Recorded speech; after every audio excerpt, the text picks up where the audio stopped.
Welcome everybody to the 2024 Annual General Meeting for INCOSE New Zealand, an incorporated society that is the official New Zealand chapter of the International Council on Systems Engineering.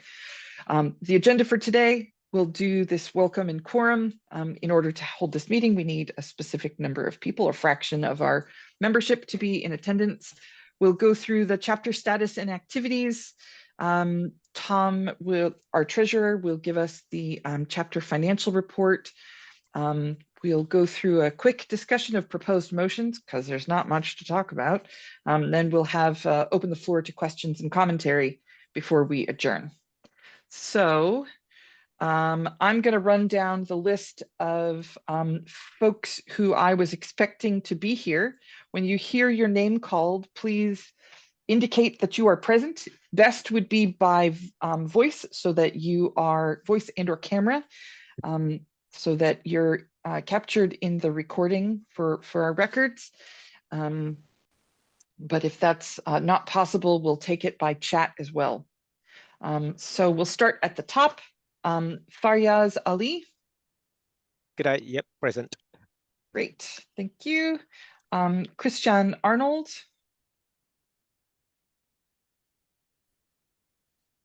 Ryan Bougen. Present. Thank you. Tim Brown. Yep, I'm here. Great. Jono Clarkson. Oh, he was an apology, my mistake. Callan Davis. Present. Luke Fisher.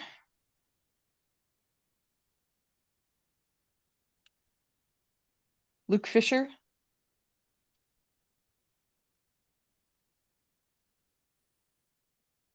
I see that he's present. He's presumably not got his hands to his microphone mute. Okay. All right, Nathan King. Good afternoon. Very good. Danush Loxman has said present in the chat. Thank you very much. Yasmin Ujenovich. Present. Simon Matthews. Hello. Tom Mackay. Hi, everyone. Peter McKenna. Nope. All right, no problem. Kareem Nasli. Present. Thank you. Alice O. Yeah. Thank you. Ronnie Paguia.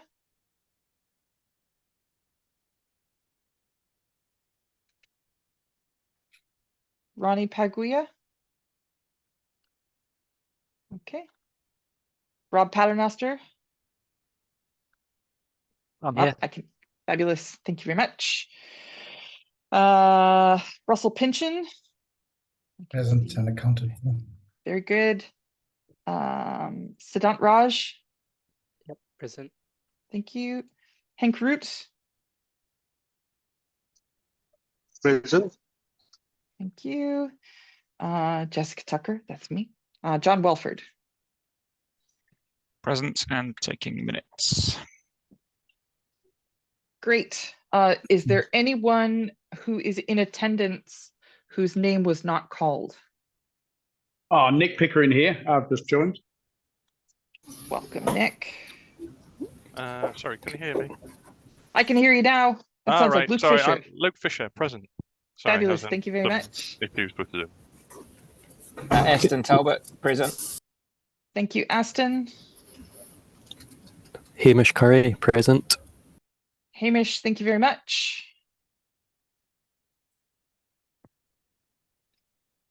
Kelly Loving is present. Kelly, welcome. Any others who have not indicated themselves as present so far?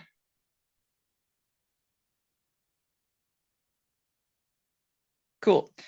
So by my count, that is 22 members. We've got a membership of 40 at the moment, so I think we've got a quorum.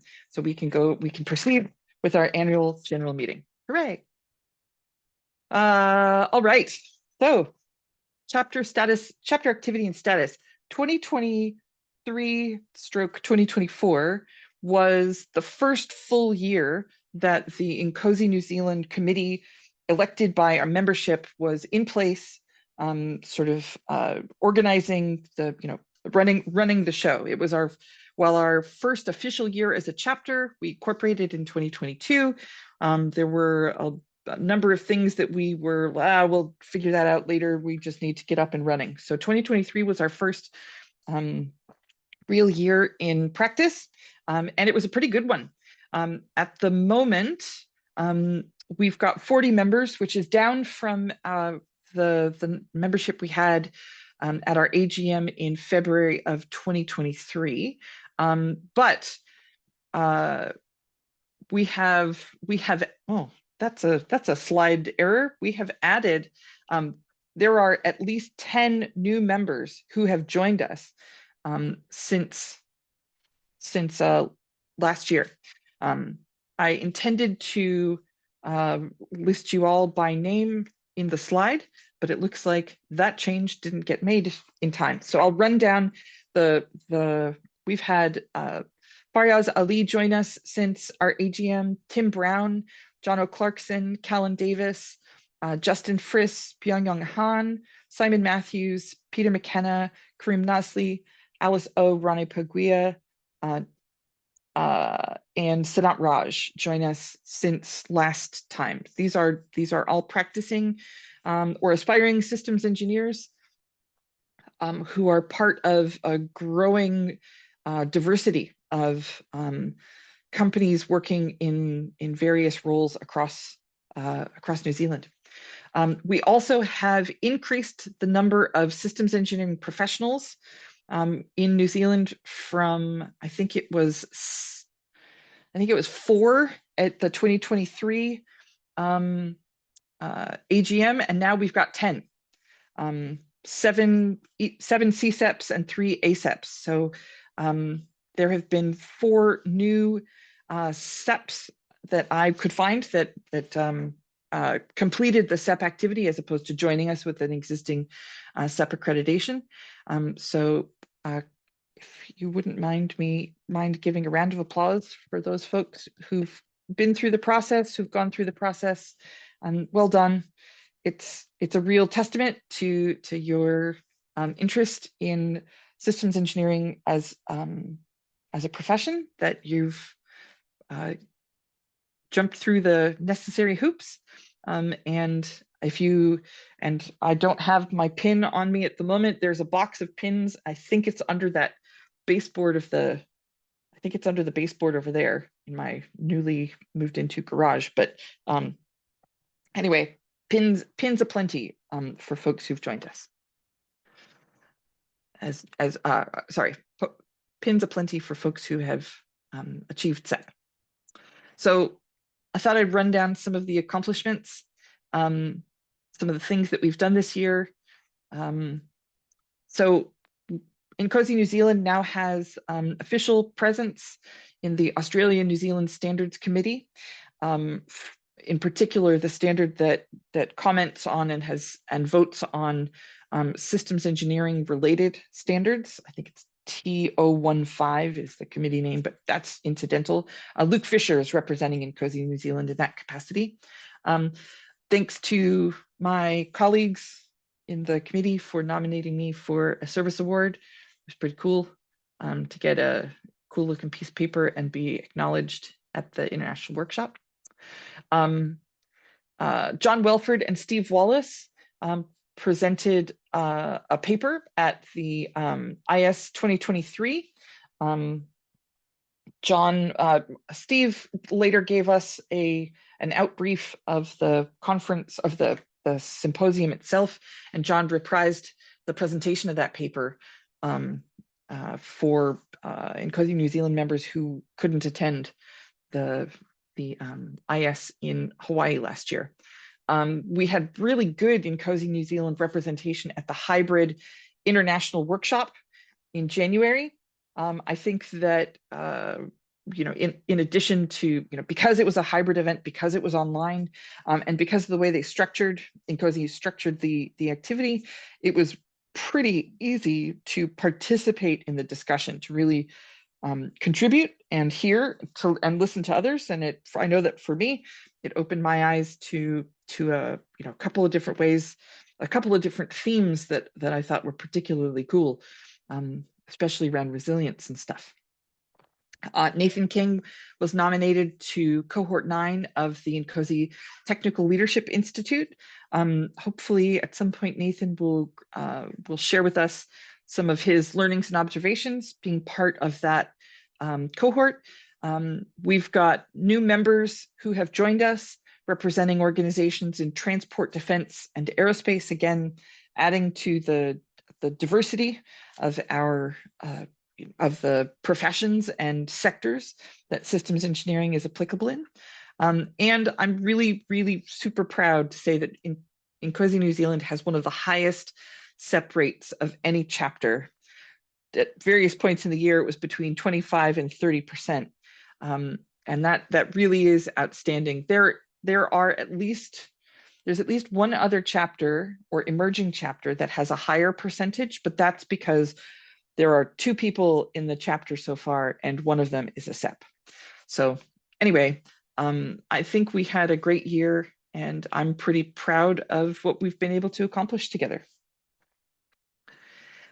This is just a reprise of our timeline. We wanted, part of our purpose is to help connect and connect people who are practicing systems engineers across the country. Some of us know each other through professional means.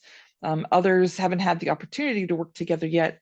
And so getting together as a designated body for some technical interchange on a periodic basis has been pretty cool over the course of the year.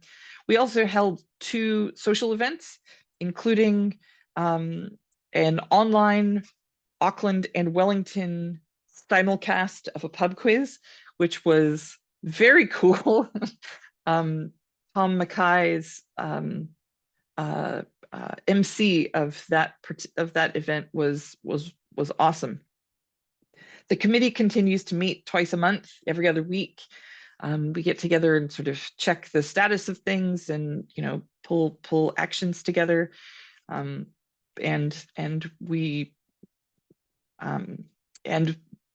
primarily focusing on finding more ways for us to collectively talk about and learn about how systems engineering is being applied in the fields that we work in. So this is what I'm expecting, what we're collectively expecting for 2024 this evening. If you happen to be in Auckland or Wellington, there are social events that we hope that you'll join us at. Tom Mackay sent out some notices for those. If you did not receive those for one reason or another, please get in touch with me, get in touch with Tom, and we'll make sure that you get that information for some social stuff this evening. We've got meetups that we're largely going to be scheduling over the course of the year. Oh, that May 2024 meetup shouldn't say to be confirmed. It is actually confirmed. It's another resilience theme, a researcher out of the Victoria University who's been a member of the INCOSE Resilience Working Group, will be presenting some of her research material to us. There are 2 significant conferences, systems engineering conferences, on the technical conferences on the horizon. The first is the INCOSE International Symposium in Dublin, Ireland, in early July. I think the call for papers has closed for that, or is closing soon. Oh no, it has closed for that. And I think that we'll be pleased to see some INCOSE presence, INCOSE New Zealand presence at that as well.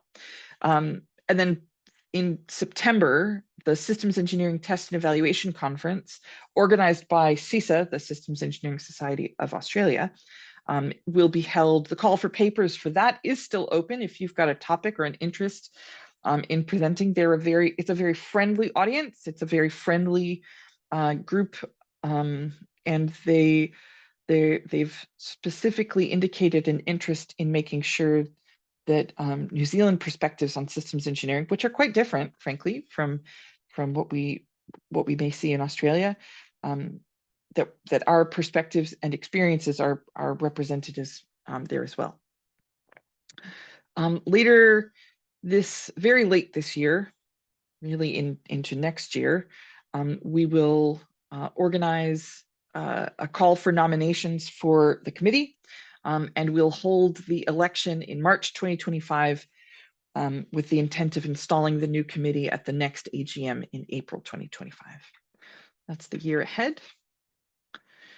Part of what we want as the New Zealand committee, INCOSE New Zealand committee, is to really help understand for ourselves and help you understand the state of systems engineering in New Zealand. In 2021, we did a bit of an informal survey. We invited 10 representatives from 10 companies, organizations participating in systems engineering activities to come and talk and share some of their challenges, and that event turned out to be that was the snowflake that caused the cascade that resulted in us forming up as a chapter. A link to this form, to this 2024 survey, will be sent out to you as members, but is also open to non-members as well. So it shouldn't take too long to answer. We really do want to hear from you. Like, it's not just we'd like to hear from you, but we're not going to do anything with it. The idea is that this information is part of your thoughts and observations, form part of the feedback loop for determining how the chapter sets priorities, where the chapter spends effort, and how we can recognize each other and recognize and help each other as practitioners of systems engineering in New Zealand. I mentioned this briefly on the year ahead slide. All the positions for the committee are up for election in 2025. The call for nominations will come in late 2024, approximately 60 days before the election. Elections will be held in early 2025, again, with the goal of installing a new committee at the April 2025 AGM. So here I'm going to pass the stick to Tom to give us our chapter treasurer to give us the financial update. Thanks, Jess. So I guess the key points are currently we've got just a bit over $4,500 in the kitty, and we started off with 2,800. So we're not spending all of our money. So where's our money coming from? It's so INCOSE Central provides payments back to us, which I believe is sort of a portion of our fees that we pay to INCOSE come back to us so that we can do New Zealand chapter activities. And we've been spending it on things like snacks at our socials, and we have the website that we have some maintenance for, and just sent out a few pins to the CSEP people. So if you have an idea for something that we could do as a chapter, even if you don't want to organise it, and even if it costs money, there's some funds there. So please speak up if you do, and we can get value out of what we get back from INCOSE. Thanks, back Tom. to you, Jess. Thanks very much. On that topic, we really are interested in seeing these funds put to good use. There's also funding available for there's also funding available at the sector level for things like participation in technical conferences, and recognition of key contributions, not just the sort of standard award kind of things, but if somebody's really helped out, made a difference. So if you've, like Tom said, if you've got an idea for something and it looks like it might cost some money, please get in touch. We want to make the most of the resources that are available to us for our sort of collective benefit.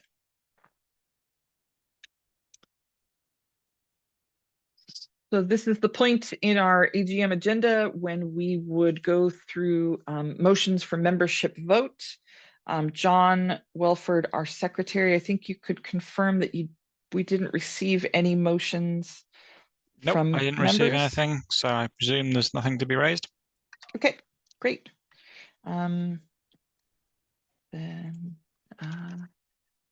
What I'll do, I lost my screen. So we are planning to organize some future membership motions for membership vote. The bottom two, interestingly, all three of these are similar motions to what was proposed in 2023 at the AGM, but same but different. The memorandum of understanding with ENZ, we are quite keen to work with ENZ to recognize systems engineering as a professional discipline.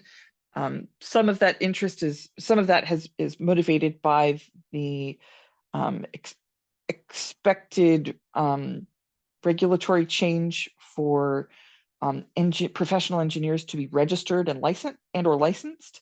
That may be in a longer time horizon, but we did start the conversation with ENZ this year. We just need to keep that going. Before we sign such a memorandum, we will come back to the membership for consultation. Additionally, a memorandum of understanding with MB, again, to further that CSEP accreditation in the context of professional engineering requirements, probably on a longer timescale now than it was than it appeared to be in 2023, but on the radar. So that first motion up there on the screen, planned constitution updates. So last June, we updated the constitution to change our AGM date, our chapter financial date, and to extend the terms of the people in the committee. We also did some cleanup and resolved a few things here and there. Since then, in October of 2023, some new regulations have come into force for all incorporated societies in New Zealand.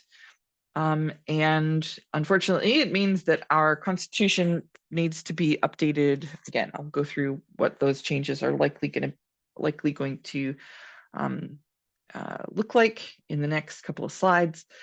But just as you should be aware, we will submit sort of a red line version of the Constitution for membership review at least 30 clear days ahead of a general meeting. At that general meeting, we'll establish a quorum and seek to facilitate a membership vote on the proposed changes. So I'm going to talk a little bit in the next few slides on what re-registration is and what's going on. So there was a major update to the Incorporated Societies Act passed by the government in 2022. Previously, the Incorporated Societies Act was 1908. So you can imagine that in 114 years, quite a few things have changed.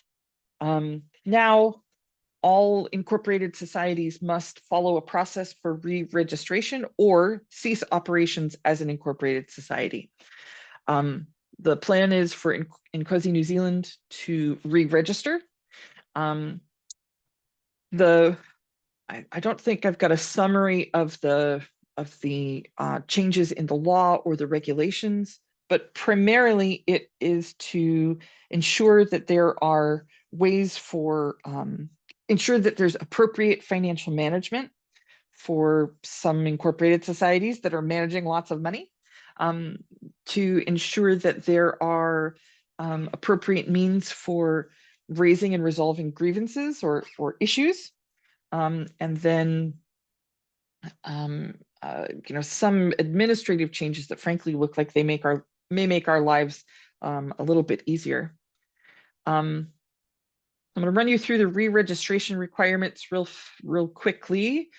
Essentially, items A through F are like, yep, no problem. We should be ready to put an official letter out or submit an application that covers all of these things. Our business number and registration number, the physical address, our balance date, the proposed officers, information about those officers, as including a statement that they're not disqualified from being elected, and then confirmation that a named officer considers the number of persons re-registering as required by section 8.1. So there are 10 or more, or as required by section 8.1. So you may recall that the 1908 requirement was 15. And now it's just 10, which is good. And instead of submitting a piece of paper that everybody has to physically sign, those of you who are around for our initial incorporation may recall just what a pain in the neck it was to sign a piece of paper when we were, by regulation because of COVID, not allowed to get together in the same room. Anyhow, the items A through F, probably not, don't expect any kind of issue. Item G, confirmation that a named officer considers the proposed constitution to comply with the act. That's where we dug in. That's where that's the reason that we're not voting on a new constitution today. So there are items A through L. Some of them have sub-items. You can see this. A copy of the slides will be made available. But there are a few places where our current constitution, the June 2023 constitution, is not compliant with the constitution required contents. F6, how the chairperson will be elected or appointed, and whether that person will have a casting vote if there is an equality of votes. We're not compliant because we don't make a statement about a chairperson and or their election or appointment. So I think we're not, well, we'll determine whether we want or need one, and we'll add an appropriate clause to the Constitution for you to review at a later date. The arrangements and requirements for general meetings, such as this, information that must be presented at general meetings. We actually don't have, like, I went looking, I thought we had a requirement for what we had to cover, and we don't. So we'll just outline the kinds of things that we, as a society, expect to express on a recurring basis, presenting to membership. The K5, whether and if so, how written resolutions may be passed in lieu of a general meeting. This means that we may not need to organize special general meetings, real time, get everybody together in the event that we want to make a change or propose a new way of spending money or a new relationship between our organization and another. Anyway, it's just like, oh gosh, the opportunity to have something instead of a meeting to make a decision. It's like, yes, welcome to the 21st century. And then K8, the arrangements and requirements for special general meetings. Mostly special general meetings are called in the event of a conflict of interest between the committee and a decision that needs to be made. We've used special general meetings for the purpose of having a meeting in between our annuals to bring the membership together for a particular decision. So anyhow, this is your requirements traceability matrix for our Constitution. There's also quite a bit. There's also stuff that's in our Constitution that isn't required to be there according to this particular list. So if we elect to add or remove, this is, I expect, the material that we will add. If we elect to remove material, that'll be provided with rationale as well. So that concludes the formal presentation part of our AGM. We've got plenty of time left for questions, comments, observations. Any member in attendance, feel free to raise your hand and we'll call on you. Tim Brown. Yeah, just a question on the re-registering. Is there a requirement to re-register at periodic intervals, or do we just do it once and then just provide updates and officers as necessary? It's just once. Good question. It's just once because of the material change to the Incorporated Societies Act. The expectation is that this is, unless there's another substantial change to the Incorporated Societies Act, we won't have to re-register. The process for identifying changes in officers and physical office locations and stuff like that, that's all pretty well described and administered through the Incorporated Society Register website. Okay, thanks. Any other questions, comments, observations, anything you've seen today? Burning questions, something that you might want to put forward for a vote in the future? Anything?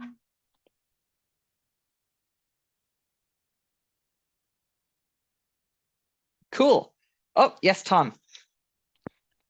Oh, I just wanted to replug the drinks tonight. So if you're in Wellington at Foxglove, Ryan Bougen will be hanging out there and have the spending authority to get some nibbles. And at 16 Ton in Auckland, I'll be the person everyone loves. So yeah, look forward to seeing you guys there. Thanks, Tom. And please do, folks, feel free to come in, stop by. There's no expectation that you hang out for a long time, but it is nice to put names to faces and have a chat over fries and a drink if that's what floats your boat.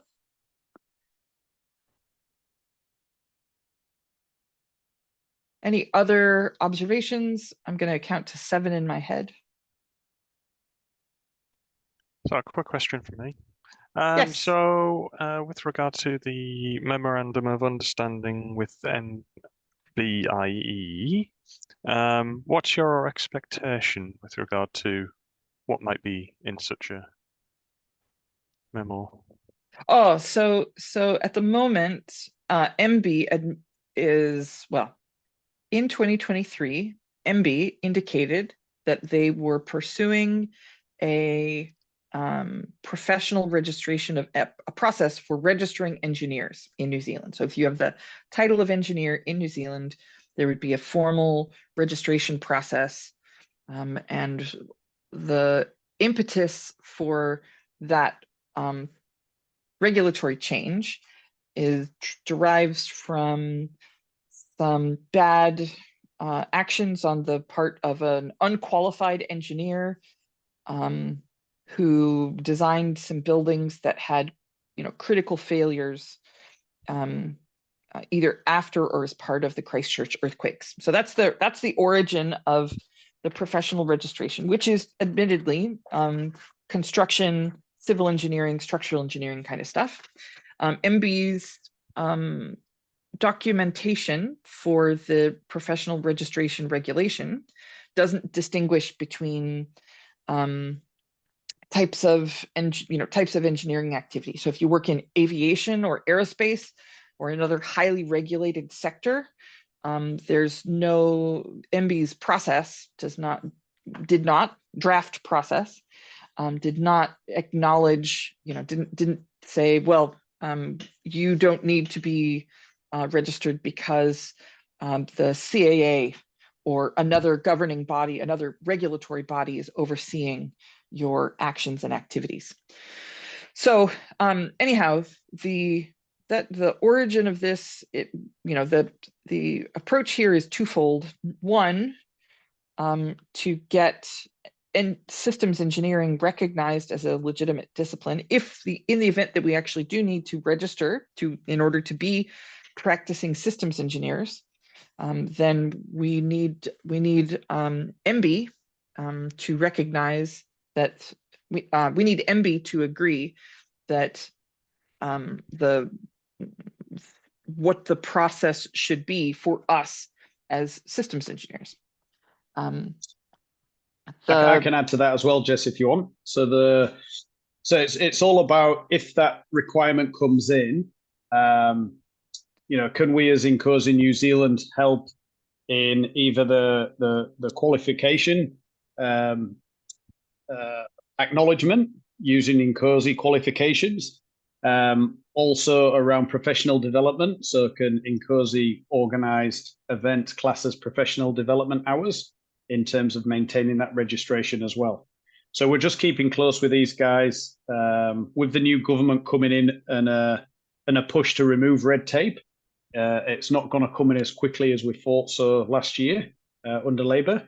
But I think engineering in New Zealand will start pushing it on their own accord, even if the government aren't as interested. So we're just staying close with them so we can understand if this just come in, we can add more value as an organisation and get some read across from professional development hours and registration. So this might and the levels of registration which might be different. So it's still unclear on the specifics. We're just staying close to engineering New Zealand and MB so that we can help you out as and when this comes in. Thanks, Nick. No worries. Does that answer your question, Luke? Yeah, thank you. Cool. All right. Last call for comments, questions, observations.